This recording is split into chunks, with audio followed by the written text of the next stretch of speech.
My mother's 62nd birthday dinner was meant to be a joyous occasion, a celebration of life featuring 18 guests gathered around a sprawling table at her favorite Italian restaurant. It was the kind of place she loved, characterized by crisp white tablecloths and the soft, ambient glow of flickering candles. My sister, Stephanie, had handpicked the venue, while my brother, Brian, handled the logistics of driving Mom there. As for me, I had quietly covered the entire bill. Every cent, the $340 tab, the $60 cake, and the floral arrangement, had been charged to my card. I had even transferred the funds to the restaurant 2 days in advance to ensure everything would be settled discreetly. But no one else knew that, and therein lay the root of the problem. I arrived shortly after 6:00 p.m. Mom was already seated at the head of the table, her face bright with laughter at something Stephanie had said. The entire family was present, aunts, cousins, and Mom's 2 closest friends. Everyone was dressed in their best, and the atmosphere felt genuinely festive. I slipped into an empty chair near the end of the table, right next to Brian, and offered a soft smile. For the first 40 minutes, things were perfectly fine. Then, Mom rose to address the group. It was a habit of hers, standing up mid-meal, tapping a glass, and demanding the room's undivided attention. She had been doing it my entire life. "I just want to say thank you," she announced, raising her wine glass, "to my beautiful children. Stephanie is getting married next year, and Brian just got his promotion." She paused, turned her gaze toward me, and smiled. It was the kind of smile that didn't quite reach her eyes, a hollow expression that felt more like a social performance than an affection. "And then there's Vanessa, our family ATM." The table erupted. This wasn't the polite, measured laughter of guests. It was a loud, boisterous roar that filled every corner of the room. Stephanie covered her mouth, her shoulders shaking with amusement. Brian grinned into his water glass while my Aunt Susan slapped the table in delight. Mom's friend Diane chimed in, "Oh my God, that is so true." The laughter grew even louder. I sat perfectly still. Mom wasn't finished yet. She turned back to the room, still brandishing her glass. "Seriously, whenever anyone needs anything, Vanessa pays. Need a new fridge? Call Vanessa. Car broke down, Vanessa S on it. It's basically her job at this point." More laughter followed.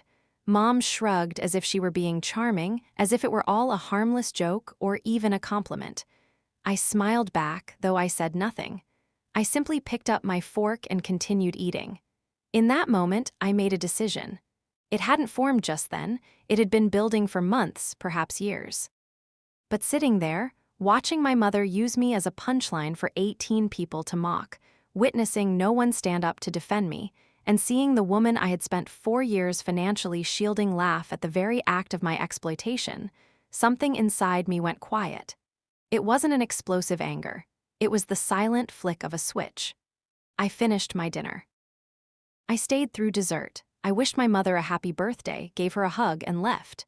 At 8:15 p.m., I drove home in absolute silence. That night at 9:47 p.m., I opened my laptop, logged into my accounts, and began. "I need to take you back because this was not an overnight betrayal. This was the culmination of 4 years of sacrifice. My father died in February 2020, a heart attack. He was only 63, and it was devastatingly sudden. One morning he was fine, and by that afternoon he was gone. I remember sitting with Mom in the hospital on those uncomfortable white plastic chairs, neither of us able to find the words. That is the nature of grief. Sometimes, language just fails you. Dad had always managed the family finances. It wasn't that Mom lacked the intellect, but simply that he had always taken charge. He paid the mortgages, handled the bills, and kept everything recorded in a small notebook tucked away in the kitchen drawer. When he passed, that notebook was the only map we had. 2 weeks later, Mom called me in a state of panic. "Vanessa, I don't know what's due or when. I don't know any of the passwords. I can't figure any of this out." I was 29 at the time, having just completed my master's degree in finance. I was working as a junior analyst at a downtown firm, earning $72,000 a year. It wasn't a fortune, but I understood numbers and organization. And because she was my mother, because she was grieving, and because I loved her, I agreed to help. Just for a few months, I told her. Until you get back on your feet. That was 4 years ago. For the first few months, it made sense. Mom was devastated and often couldn't get out of bed. Someone had to ensure the mortgage was paid, the electricity remained on, and groceries were stocked. I set up autopays, linked her accounts to mine, and, true to my nature, created a spreadsheet to track every single dollar. In those early months, the expenses looked like this: $1,450 for the mortgage, $520 for utilities, $480 for groceries, $390 for car payments and insurance, $160 for internet and cable, and $750 for credit card minimums. That totaled $3,750 a month, excluding the inevitable emergencies. And there were always emergencies. A broken water heater cost $1,200 in March. A failing fridge set me back $900 in May. When Brian's car needed new brakes in June, that became my problem too, simply because he lived at the house and relied on Mom's vehicle. By the end of the first year, I had poured $51,000 into my mother's household. This was on a salary that had only recently been raised to $78,000. I was living in a studio apartment, eating ramen 3 nights a week, buying no new clothes, and hadn't taken a vacation in over a year. I told myself it was temporary. I told myself Mom would eventually find her footing. I told myself this is what family does, but Mom never found her footing because she never had to. By the second year, the pattern was cemented. Mom stopped asking what things cost. She started buying groceries from the high-end, organic market. She cranked the heat to 74 degrees in winter and blasted the AC all summer. When Stephanie moved back home between apartments, Mom added her phone bill to my pile without even asking. Then came the engagement. Stephanie got engaged during my 3rd year of subsidizing Mom's life. Her fiancé, Gregory, was a good guy, but the engagement party was entirely Mom's vision. "We need to rent out the garden at Willow Creek," Mom told me over the phone. "It's only $2,800. I didn't argue, I just transferred the money. The dress she bought was $640, the flowers $380, the calligraphed invitations $220. Everything came from me. Stephanie didn't know. Brian didn't know. Mom would just call, state the amount, and I would pay it every single time. Brian was also a drain, though a smaller one. He lived at Mom's, ate her food, and used her gas. When he needed cash, Mom would call me and say, "Brian needs $200, can you wire it?" And I would do it, because what else could I do? I couldn't say no to my brother while my mother guilted me silently on the other end of the line. By the end of the 2nd year, the total was $19,000. By the end of the 3rd year, it had ballooned to $163,000. Through all of it, no one in my family ever asked how I was doing. Not once did Mom say, "Vanessa, this is a lot. Are you okay?" Not once did Stephanie acknowledge the burden. Not once did Brian say thank you. The closest I came to bringing it up was 2 years in when I tentatively suggested, "Mom, have you thought about maybe contributing a little more? Perhaps covering some of the grocery costs?" There was a heavy pause. "Vanessa," she replied, "I'm a widow, I don't have income." She did have income. Dad's pension paid her $2,400 a month. She also had $40,000 in savings she had never touched. I didn't bring it up again. What nobody knew was that I had been promoted twice. The first, to senior analyst, brought my salary to $118,000. I didn't tell a soul. I knew if I did, the requests would grow, the emergencies would multiply, and the expectations would double. I had learned early on that if I mentioned a bonus, a new emergency would appear within the week to swallow it whole. So I kept quiet. When Mom asked about my job, I'd just say, "I work in finance," and she'd change the subject. Conversations about my life at family dinners lasted 12 seconds before shifting back to Stephanie's latest drama or a repair Mom needed. I learned to disappear into the background rather than endure being ignored in the foreground. 18 months later, I was promoted to Director of Financial Analysis, with a salary of $145,000. Yet, I stayed in my small 1-bedroom apartment. I kept driving my 2019 Toyota Camry. To anyone watching, I was someone just scraping by. Nobody was watching. I had savings, but not a fortune, not after 4 years of bleeding money into my mother's household. I had a retirement account I was building in silence and a small investment portfolio, but I was not living. I was merely surviving. So there I was at that birthday dinner, listening to her call me the family ATM. She was right. I was the ATM. But ATMs can be shut down. I didn't make a scene. I didn't reveal the true cost of her lifestyle or point out that I had paid for the very dinner we were eating. I said nothing. I had spent 4 years saying nothing, and one more night wouldn't change that. What changed was the realization that I was seen as nothing more than a utility. I finished my dinner, hugged my mother, and left. At 9:47 p.m., I opened my laptop and began. I logged into Venmo, Zelle, and PayPal, changing my passwords on every single one. I went into my banking app and removed Mom's account from my transfers. I changed the passwords for the grocery delivery services. I methodically went through every autopay I had set up over the last 4 years, the mortgage, the utilities, the credit cards, and I turned them all off one by one. It took me 43 minutes. When I was done, I closed my laptop and sat on my couch in the dark. I didn't feel triumphant or angry. I felt exhausted, as if I had been carrying a heavy weight for a very long time and had finally set it down. The next morning, Thursday, I went to work as usual. I didn't check my phone until 9:00 a.m. There was one text from Mom. "Hey, did you pay the electric bill? I got a notification that it's overdue." I didn't respond. By noon, 4 more messages arrived. "Vanessa, hello. The grocery app says the card was declined. What's going on? Can you call me?" I read them during lunch but remained silent. By 5:00 p.m., Mom had called 7 times. I let everyone go to voicemail. That evening, I ate dinner alone and watched TV. By 8:00 p.m., there were 12 missed calls and 3 voicemails. I listened to the first one. Mom's voice was irritated, not yet scared. "Vanessa, what is going on? The mortgage autopay didn't go through. The bank sent a notice. Call me back, this is getting ridiculous." I deleted it without listening to the rest. By Friday, the frequency of calls and texts from Mom, Stephanie, and Brian was relentless. I glanced at my screen but didn't engage. What was happening on the other end, I learned later, was a slow-motion collapse.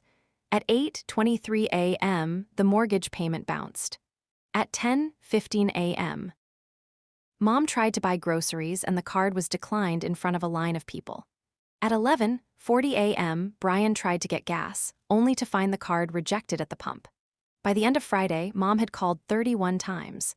The tone of her voicemails shifted from annoyance to confusion, and finally, by 9:58 p.m., to a genuine, chilling uncertainty. "Vanessa, what did you do?" Saturday was a quiet day. I slept in, made coffee, and read by the window. At 6:47 a.m., the heat in Mom's house shut off. It was February, and the temperature outside was 28 degrees. Without the furnace, the house turned into an icebox. Mom called at 7:00, 7:15, and 7:30. Stephanie called at 8:00. Brian called at 8:45, the first time he'd reached out in weeks. The messages became frantic. "Stephanie, Vanessa, the heat is off. It's freezing here, Mom is crying. Brian, dude, what is happening? Seriously, Mom is freezing. Please, just fix this." I read every message, sipping my coffee. There was a sharp ache in my chest, the part of me that still loved the mother who existed before the grief turned her into an entitled stranger. But underneath that ache was a firm, immutable resolve. This was the consequence of their choice. By the end of Saturday, Mom had called 80 times. Stephanie even texted to confirm the count, pleading with me to talk to her. I turned off my phone and slept. Sunday morning, there was a knock at my door. It was Stephanie. She wore a heavy coat and scarf, her nose red from the cold, looking as though she hadn't slept a wink. She stared at me for a moment, truly seeing me for the first time in years. Then she looked past me into my apartment. Her eyes scanned the small space, the worn couch, the meager furniture, the half-empty bookshelf, the 2 pairs of shoes by the door. She looked at my simple kitchen where a single mug and a bowl of apples sat on the counter. "This is where you live?" she asked quietly. "Yeah," I said. "You want coffee?" She didn't answer, still taking in the reality of my life. Her engagement ring caught the light from the window, the very ring I had helped Gregory pay for in secret. "Vanessa," she said, turning to face me with tears welling in her eyes, "how long have you been paying for Mom's house?" I poured her a cup of coffee and gestured for her to sit. "Sit down," I said. I told her everything, not every single digit, but enough. I told her about the spreadsheet, the mortgage, the utilities, the car repairs, the engagement flowers, and the invitations. I told her the final tally, $187,000 over 4 years. Stephanie sat in stunned silence for a long time, staring into her mug. Her face cycled through confusion, disbelief, and finally, a profound sense of shame. Stephanie started. "No," I interrupted. She didn't know the exact number, or she chose not to. Either way, it didn't stop her. "And you never said anything." "When would I have, Stephanie? Every time I tried, she made me feel guilty. She's a widow, she's grieving, but she had Dad's pension. She had savings. She just never touched them because I was always there to pay for it all." Stephanie set her coffee down and pressed her hands to her face. "Oh my God," she whispered. We sat in silence for a while after that. The morning light crept slowly across the kitchen floor, highlighting the dust motes dancing in the air. Outside, a car hummed as it passed by, and somewhere down the hall, a neighbor's dog barked, shattering the stillness. "What do you want me to do?" Stephanie finally asked. "Nothing," I said. "I don't want you to do anything. I just want her to understand what has been happening, and I want her to figure it out for herself." Stephanie nodded slowly. She looked at me, really looked at me, and something in her expression shifted. It wasn't pity, it was something far more complicated. "I'm sorry," she said. "I'm so sorry, Vanessa, I had no idea." "I know," I said. "That's part of the problem." On Monday morning, Mom finally called the bank. She had been ringing my phone all weekend, 80 times by Saturday night and another 40 by Sunday evening. I hadn't answered once. Desperate, she reached out to the bank directly, demanding to know why her payments had stopped and what was wrong with the account. The bank manager, a woman named Beverly, was professional and calm. She pulled up the account history, scanned the transaction records, and then laid out the cold, hard facts for my mother. Mom called Stephanie immediately afterward, and Stephanie then called me. "The bank manager told Mom everything," Stephanie said.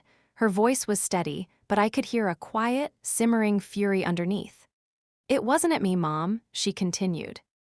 "Every transfer, every auto pay, 5 years of records. Mom's name isn't on any of the funding. It's all been you every single month." "I know," I said. "Mom is." Stephanie paused, choosing her words carefully. "She's not doing well." "I know that too." There was a long silence between us. "She wants to talk to you," Stephanie said. "I'm not ready for that," I replied, and I meant it.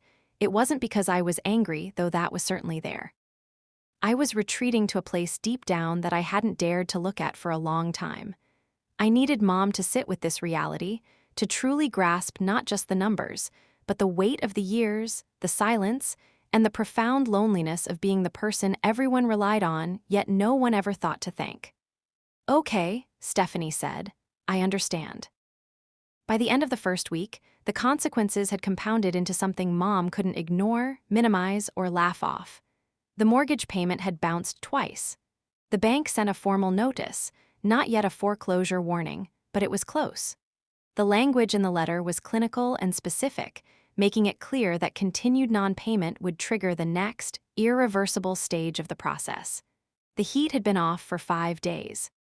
Mom had called a repair company on Sunday, but when she provided her card, it was declined. She didn't have the $847 needed to cover the past-due gas bill, nor the $200 reconnection fee. She called Stephanie, who didn't have it either. She called Brian, who had a grand total of $60 in his checking account. An electric bill of $380 was already overdue, with a shut-off notice arriving in the mail on Tuesday. The car insurance payment had bounced, and a letter arrived Wednesday stating the policy would be suspended within 10 business days. Mom's credit cards, 2 of which had minimum payments I had been covering for years, were now past due, and the late fees were piling up. Then there was the grocery situation, which, in Mom's words, was a disaster. Without the card working, without cash, and without anyone to bail her out, the fridge was dwindling. Mom had $2,400 in her pension, which had deposited on the first of the month, but that money had to cover everything now. And $2,400 doesn't stretch very far when you are accustomed to spending $4,000 a month. Brian, to his credit, started looking for a part-time job, the first time in 2 years he had made such an effort. Stephanie quietly started paying for some of Mom's groceries out of her own pocket. It wasn't much, but it was enough to keep the kitchen from being completely empty. Mom called me every day, sometimes 20 times a day. Her voicemails evolved. By Wednesday of the first week, they sounded like this. "Vanessa, please, I know I said something stupid at dinner. I'm sorry. Can we just talk? Please." By Friday, they were more desperate.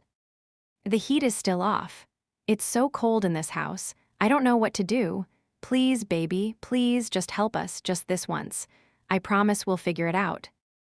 By the following Monday, day 8, her tone had shifted again. "Vanessa, I talked to the bank. I know how much you've been paying. I didn't realize. I swear I didn't realize it was that much. Please call me back. I'll do anything. Name your terms, just please call me." I listened to every single voicemail, and I did not call back.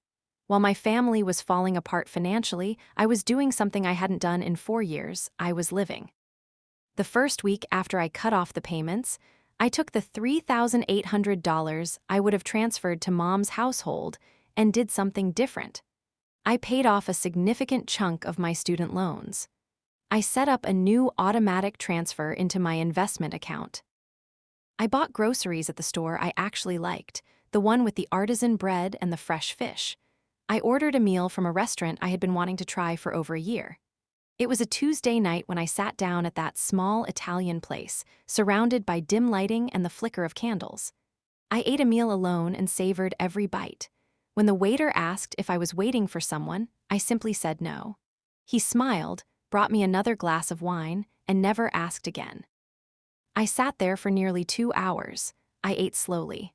I tasted everything. And for the first time in a very long time, I didn't feel guilty about spending money on myself. The truth was, I had been financing their lives at the expense of my own, not just financially, but emotionally. The constant calls, the frantic requests, the low-level hum of anxiety knowing that if I didn't pay attention, something would break or someone would be in trouble, it had lived in my chest like a physical weight. I carried it to work, to bed, to the grocery store. Now it was gone. The silence in my apartment in those first few days wasn't lonely. It was peaceful. It was the first real peace I had felt in 4 years. Stephanie came back the following Sunday, and the Sunday after that. She didn't come asking me to fix things. She came to sit with me, to talk, to understand. I think, in her own way, she was trying to make up for 4 years of willful blindness. The second time she visited, she brought a bottle of wine. We sat on my couch, and she asked me real questions, the kind no one in my family had asked me in years. What did I actually do at work?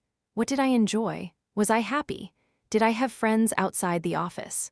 When was the last time I did something just for myself? I couldn't answer that last one right away. I had to think about it.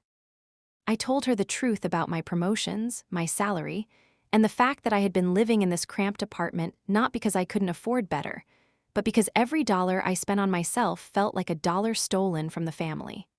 I had internalized that shame so deeply that, for a long time, I hadn't even realized how distorted it was. "I thought this was just what you do," Stephanie said, holding her wine glass.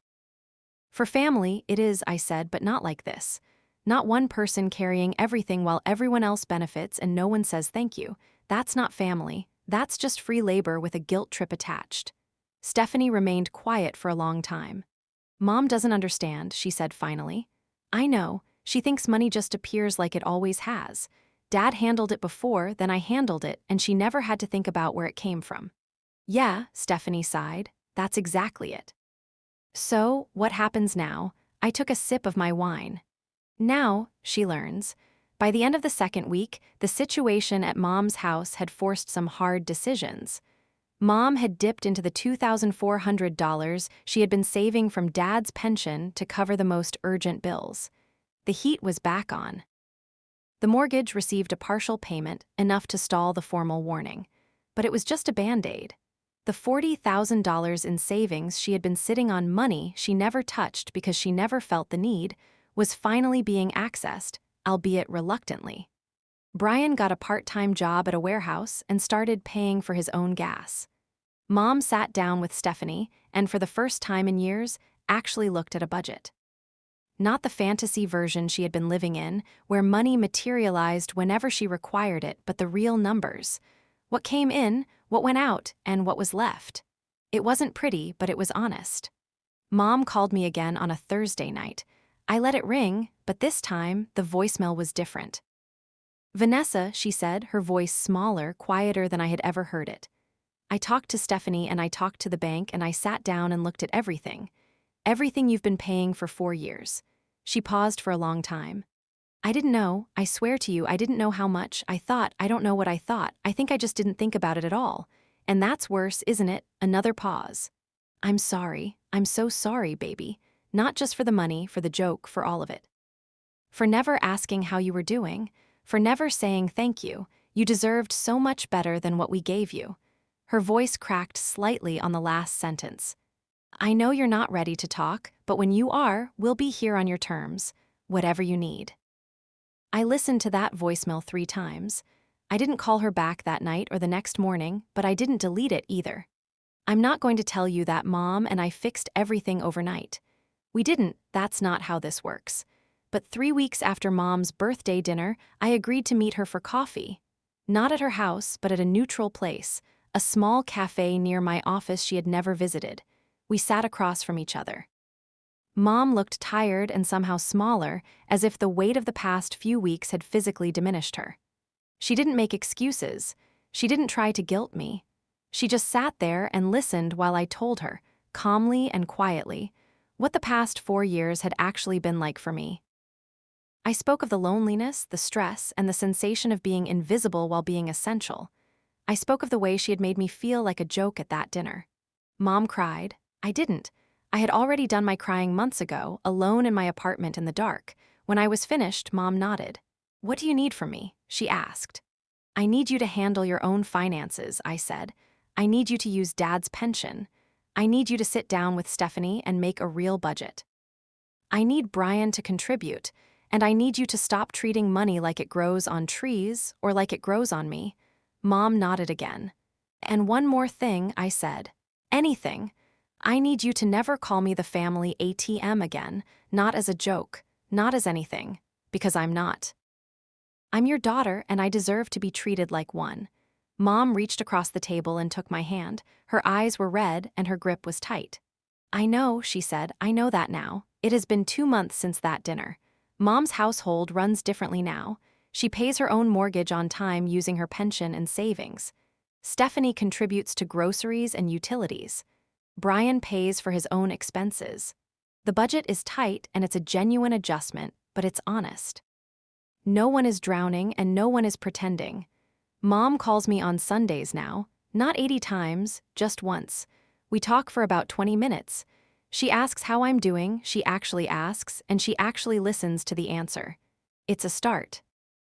I moved to a new apartment last month, a 1-bedroom in a better building with larger windows and a kitchen I genuinely enjoy cooking in.